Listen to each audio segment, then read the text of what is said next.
welcome to Revive Ministries Podcast. This month we are wrapping up addressing building a safer community and how that may play a bigger role in our health and overall well-being. Today I have a returning guest, my wife Joann. She is here to share her insight on all of this and just be part of the conversation. Thank you for joining us, Joann. Sure, no problem. Well, I just want to say a disclaimer for all those who are watching, listening around the world. If you are in crisis, please seek appropriate professional help immediately. The 988 Suicide Crisis Lifeline is available in the States, but wherever you are in the world, find what works for you, whether it's, whether you're in a church setting and you feel comfortable, get help. Ask for help when you need it. I always say, and I say this in nausea, but people have said it better than me, Joann, and you know this best. David Spangler said it this way: some people think they're in a community, but they're only in proximity. True community requires commitment and openness. It is the willingness to extend yourself to encounter and to know the other. What comes to mind for you, Joann? Well, this reminds me of many times when I was in a crowd, be it out in public with lots of strangers in the city, or with a group of friends or acquaintances. Anyway, just a larger group, and I felt alone. Mm-hmm.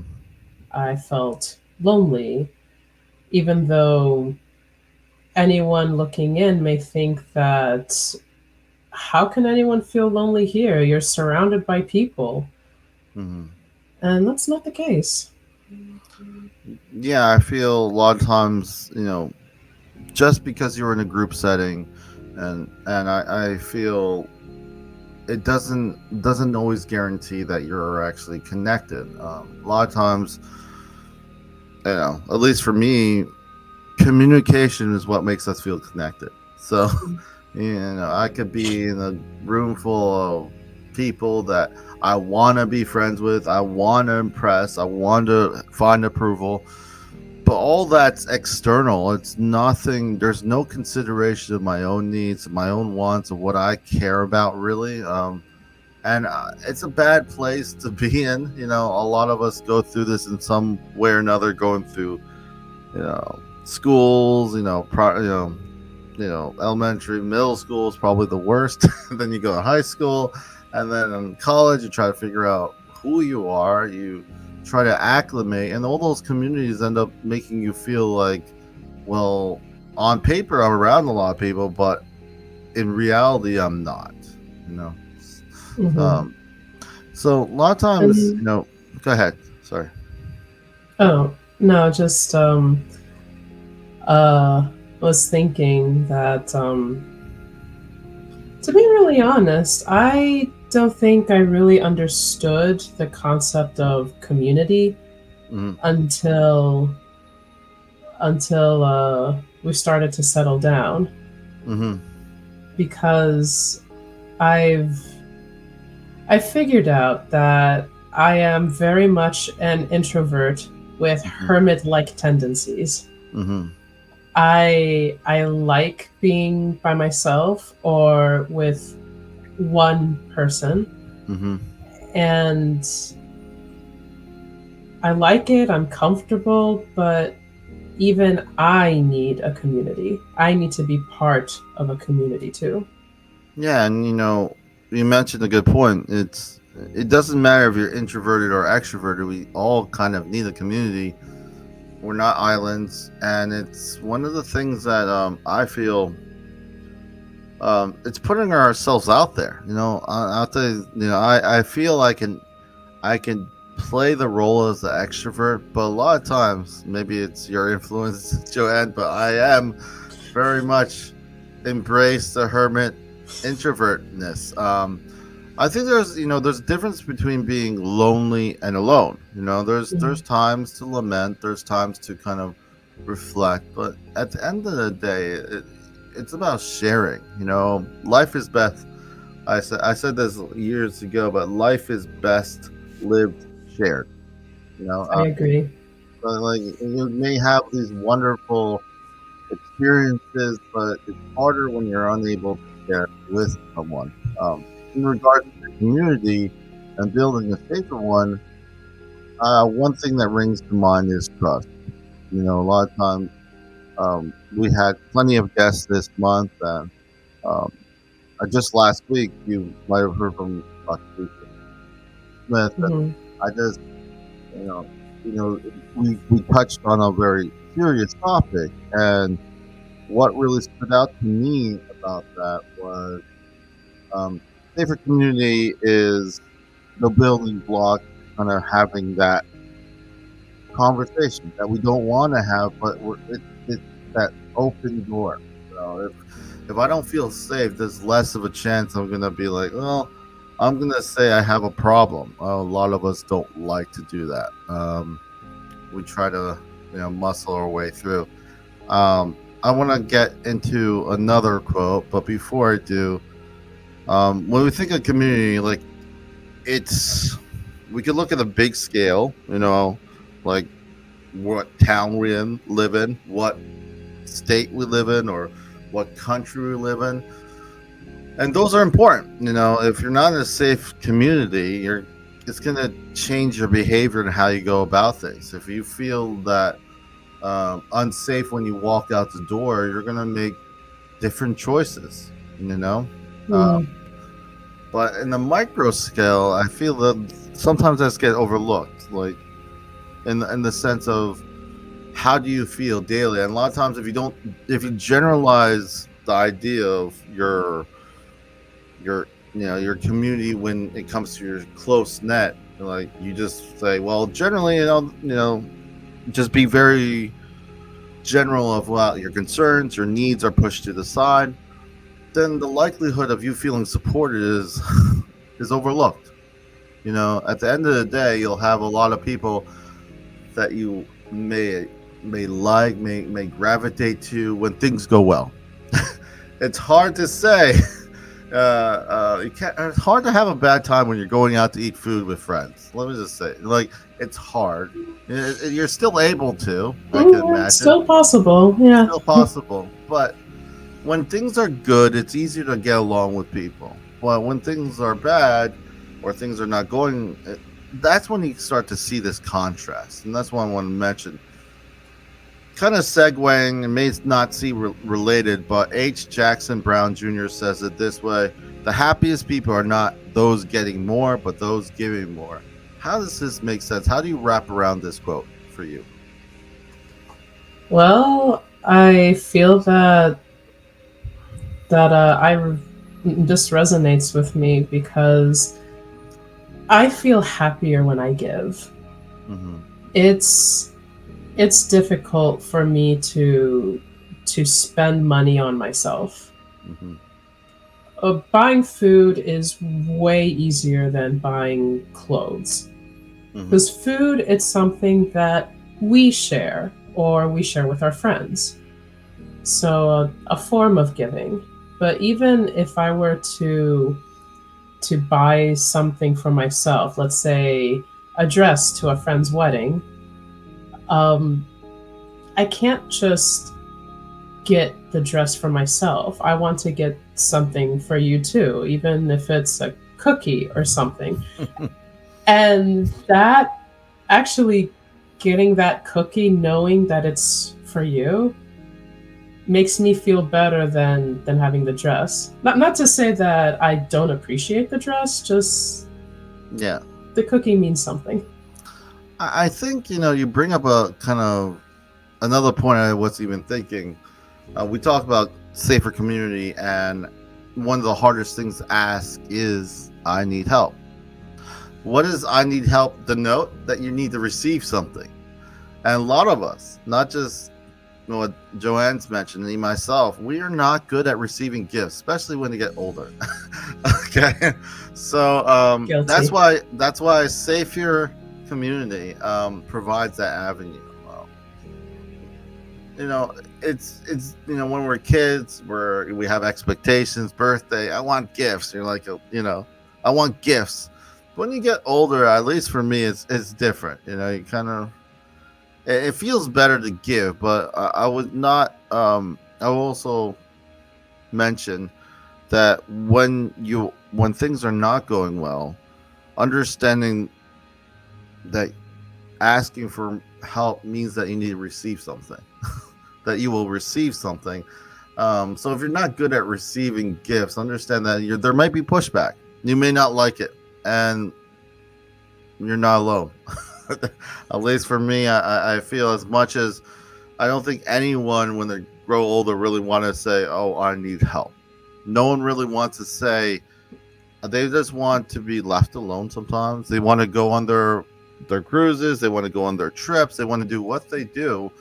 But a lot of times, I need help is denoted towards weakness. It's denoted to the fact that you had failed. But when you have a community, whether it's small, big, and you're around people that you have not superficial conversations, but that you know that you're human, and there is sometimes when you do need to ask those three word question. And And the, it's a lot. It's a lot harder, especially when you're used to being independent. You're used to being able to take care of everything by yourself, or or something like that, and then the moment comes when you need help and you recognize that you need help. It's, yeah, can be a little more difficult than it should, or than it needs to be. it's it's definitely an adjustment. One thing that a side note, one of the hardest things I've working in the mental field health field that I've noticed is when someone loses someone, especially a spouse. Okay, um, and they're older.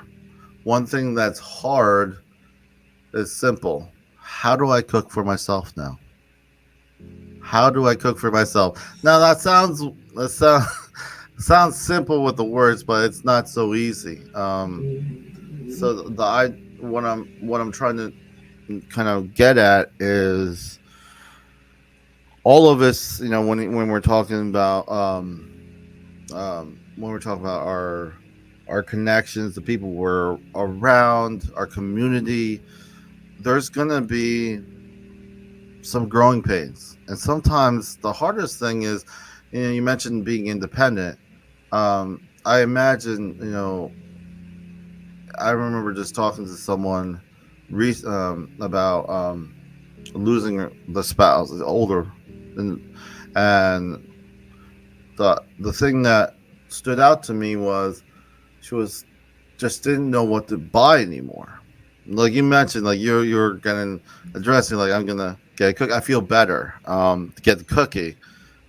So these small things, these are adjustments. Just like we mentioned, building a safer community. It's a constant. It's not that you like I got this safe community. I got my organic farm. I got these things all built together. It's more than that. It's because we keep changing. And speaking of changing, this might segues to my next question. We're heading out of the pandemic, sort of. Let's just say sort of, so no one gets mad at me.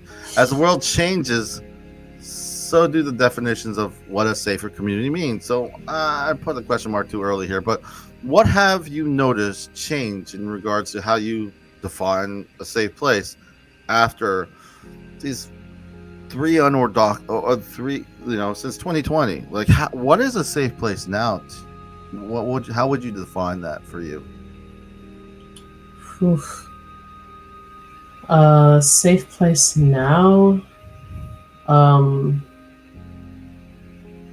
well, I guess a lot of people may agree a safe place would include somewhere that you will not get sick, Yeah, where, or at least where you can cough and not everyone is staring at you.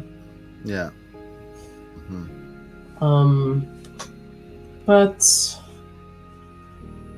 Also some place where you can actually connect to other people, and not superficially but in a deeper level, be be accepted and accepting, Mm-hmm. heard, and hear. Yeah. Yeah, I feel that, at least for me, a safer community in the more micro, a little more closer to my inner circle, would be somewhere where accountability is not a bad word. Simply put, I'm human. I'm gonna make mistakes. All of us are. If I'm constantly having to kind of lie about, or not even lie, just avoid certain conversations because I cannot be wrong this time, I don't feel that that's truly a safe place. Okay. Mm-mm. I think a safe place is when, and this is something you keep working on with your friend, your spouse, your family, that you're like, well, when you could say, man, I cheated. I didn't, I want to get healthy. And the healthy part comes from the individual. You cannot, Mm-hmm. and that's another topic. But more importantly, that I'm like, it's not because it was a bad week. It was not because so and so called me at the wrong time. It was not because of any of that. It's because I forgot.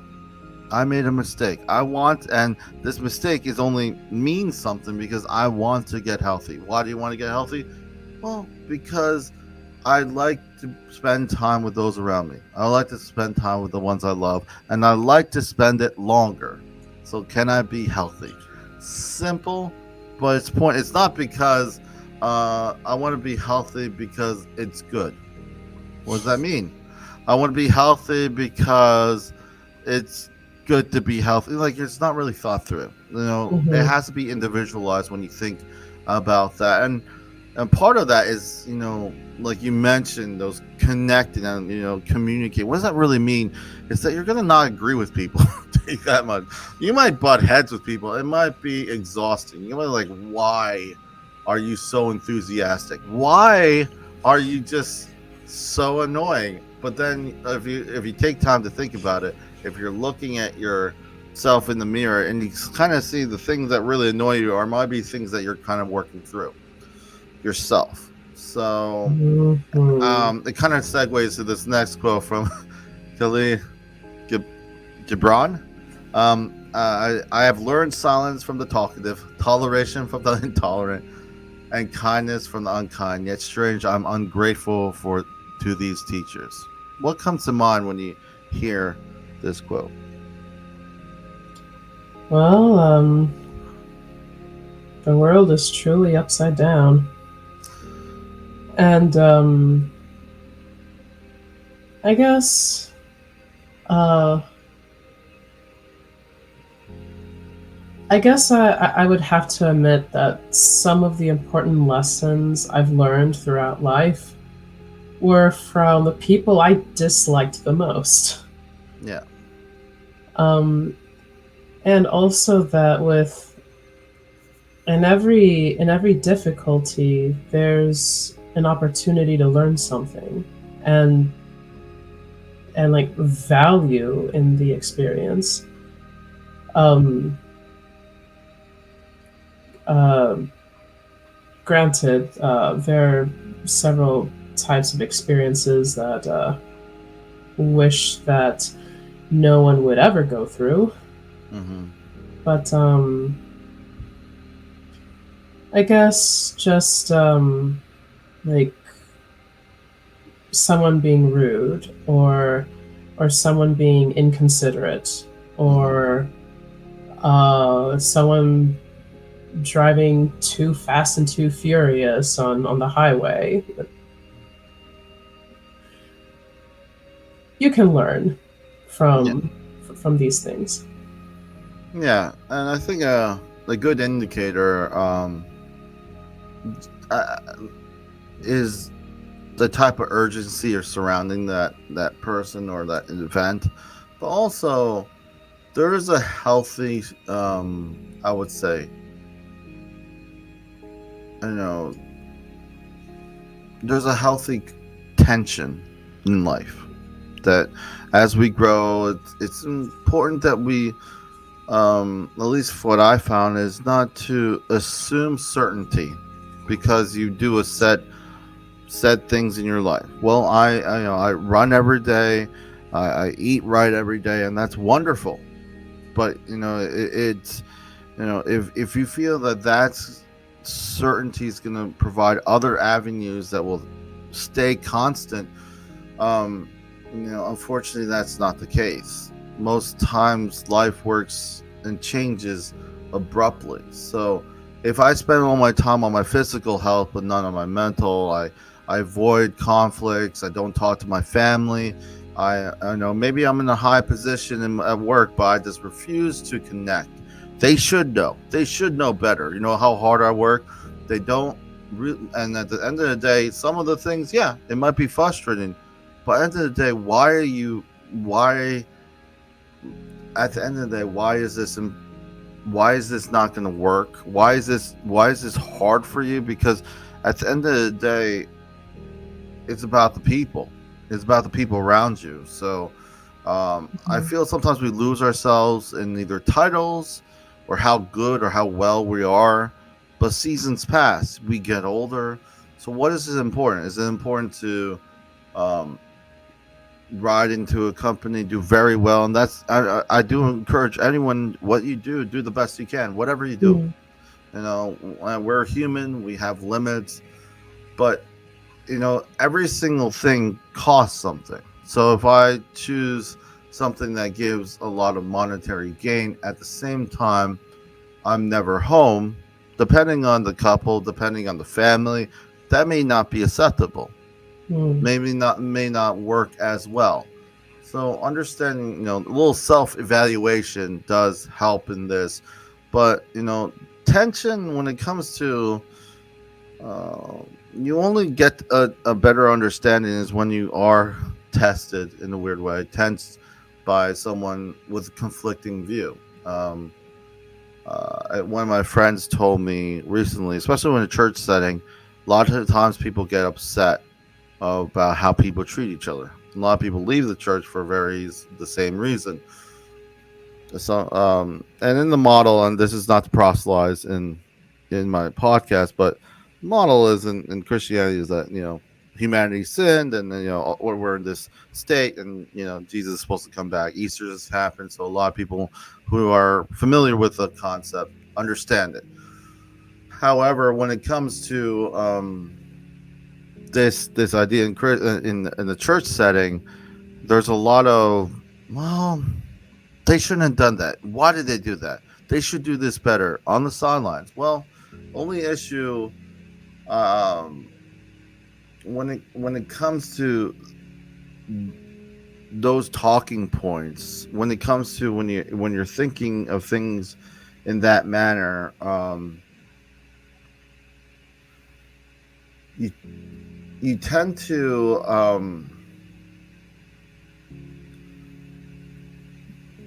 forget that what the author that I was reading and also my friend was telling me was to expect that people probably will disappoint you. I know it's weird to say that. You're like, well, why would I want to go a place that's disappointing? But if you kind of pull back and like the traditional, not the traditional, but the basis of in the Christian faith is that we sinned and then we're in this place to go, that he's gonna make anew. So in that concept, there is a problem here on Earth. So to expect that everyone will be doing everything as you would like them is not what the story suggests. If we're just going to talk about the faith of Christianity as a story, the idea is that you should expect resistance. You should expect people, and then you should praise people who come and surprise you of being good and caring. So I feel that our expectations may be checked in a long-winded way.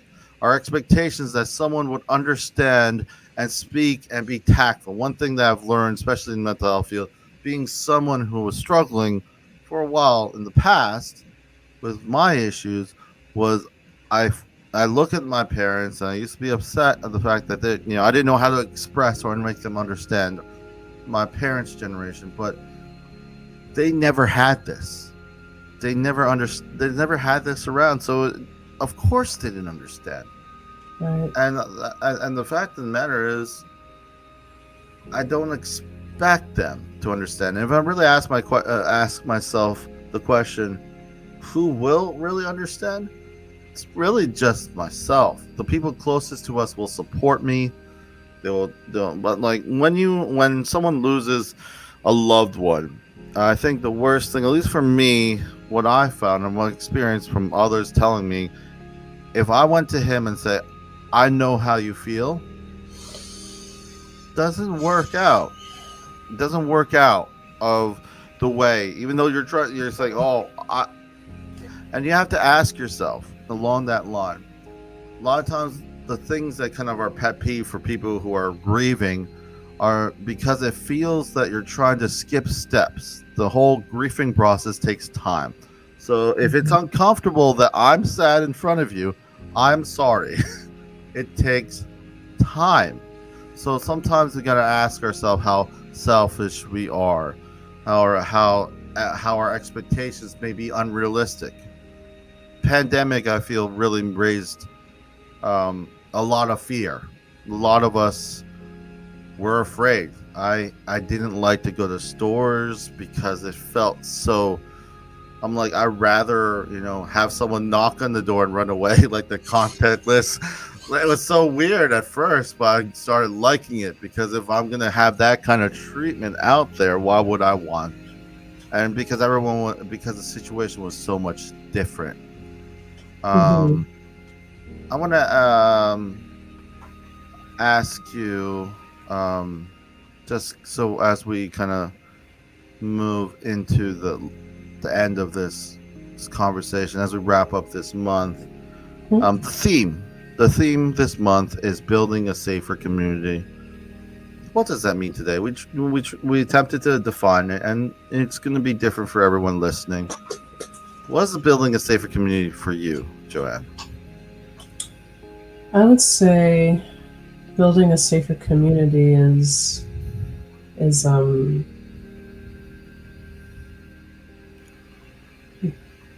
going out, making connections, and then fostering those connections. And I would even piggyback and say, going out, trying to maybe connect, maybe even failing, maybe even feeling cringy, maybe saying no, maybe putting boundaries and trying it again tomorrow. At the same time, it's giving yourself grace and space. In the context of your social life, it does matter to connect. It does matter to try. Mm-hmm. But me saying is this shouldn't be the reason you're trying. It Mm-hmm. should be the reason is that you want to try, and that trying will look different from how I would try or how Joann will try, how anyone who was on this podcast this month would try Mm-hmm. to connect. Um, as we wrap up, any final thoughts you want to share with those who are listening? I know we talked about a lot this month. A lot of different guests talked about different avenues. What would you like to share? Any final thoughts? Anything you want to share to those listening? Um, I feel that around the time we were growing up, we may have had a better sense of community Mm-hmm. without being conscious of it. Yeah. But but then um, but then with the advancement of technology and the advent of social media, not bashing on social media, but just recognizing that, for example, I will always remember a cartoon where there was a boy in the park with a soccer or a football in his hand, and and he and he was looking for other kids to play with him. And the funny thing was that he was in the center of this sitting area where there were benches all around. On each bench, there was a kid playing football on their phones. Hmm. Yeah. And so I feel that with with smartphones, as great and wonderful tools as they are, but also with the pandemic and how we all had to essentially shut ourselves away, we and now coming out of it ish, I feel that we all need to relearn what a community is, and how to make that, well, how that looks to us and how to make that work for us and those in our said communities. Yeah, and I just want to also kind of also add to that is um, I feel that the convenience of technology, the way that we could communicate in ways we could never have before. Mm-hmm. I am sadly to feel that it hasn't improved the way we communicate. I would Mm-hmm. say it has declined the way we communicate. Um, Easy is not always better. Mm-hmm. The best things, sometimes some would say, the best things we, best things in life are hard. We have to work towards. So, you mentioned the kid in the middle want to play soccer, and everyone's on their smartphone playing soccer. um, we're in the era of convenience. Sometimes it is, in some ways, it is very helpful. I don't want to go back to the days where medicine was back in the 1800s, before the Mm-hmm. turn of the. I wouldn't want to go back there. There was a lot of uncertainty, a lot of things we didn't know. But with the advancement of technology and the surplus need for convenience and this urgency to move faster and faster, something was left behind. And I would say that something is community. Community got left behind. I Mm-hmm. I do feel it's not that. Uh, it's just something that will be needed to be worked on. It's not Mm-hmm. something that it just falls in our lap. There's no quick fix. It's just really just talking to the individual. And I feel testing, memory, being consistent are good tools. But I would say problem solving, working through problems, Mm-hmm. knowing your limits, setting boundaries, knowing when and being able to receive help can be, I would say, just to name a few, could be vital nowadays, and may actually make you stand out more than you would think. But I also want to mention, if you want to, as we close off and we close off this episode, is there anything else you want to share with those listening? Well, I guess this is my time to share what I do. Um, so, so, well, amongst many other things, I'm also an English conversational tutor. Essentially, I like to help non-native English speakers gain the confidence while practicing to speak English better.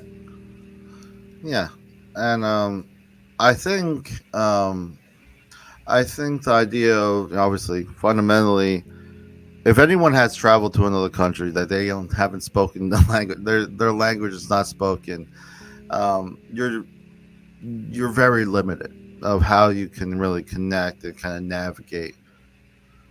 Yeah, there are ways, and yeah, modern technology has allowed ways for us to. but I do find the confidence is a big thing when it comes to communication. I know for me, still working on my confidence, but when it Me you know too. when trying to speak in uh, another language, but I do the conversation, the consistency is definitely a big part. A person could understand the language, but they don't practice it, it's gone. Um, Yeah. and a person could actually understand it, but is too afraid to speak it.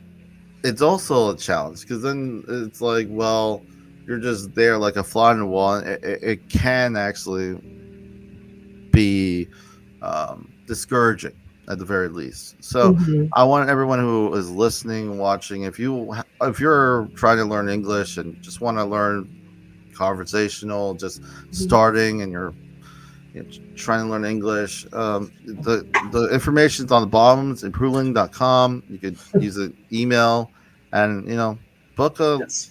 try to find out if you want to try it out. I know you're in good hands, and I do not. I do not focus on grammar so much. It's more like on conversation. The the reading and the writing, the listening, all of these things you can practice on your own, but speaking, you need, in order to speak better, you need to speak. yes, And you need to have someone there who can help correct your mistakes. And those are the only instances when I would go into grammar. Like, why do you say this and not that? Well, it's because ABC and yeah, things like that. So yeah. Check yes. it out.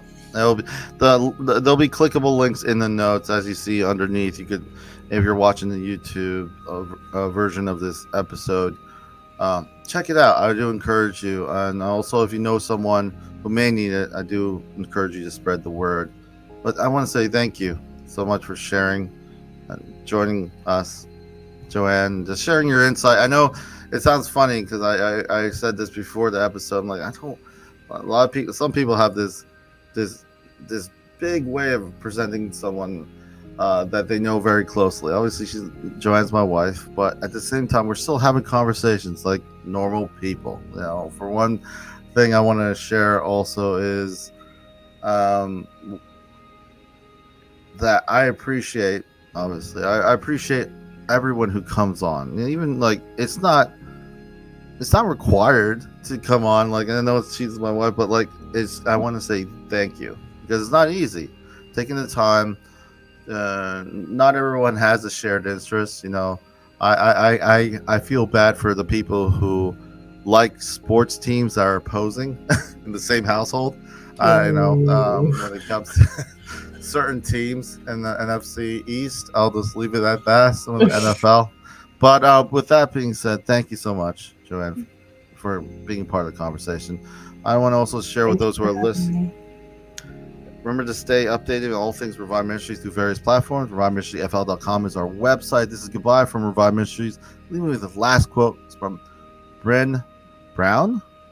It says, vulnerability is not about winning or losing. It's having the courage to show up even when you can't control the outcome.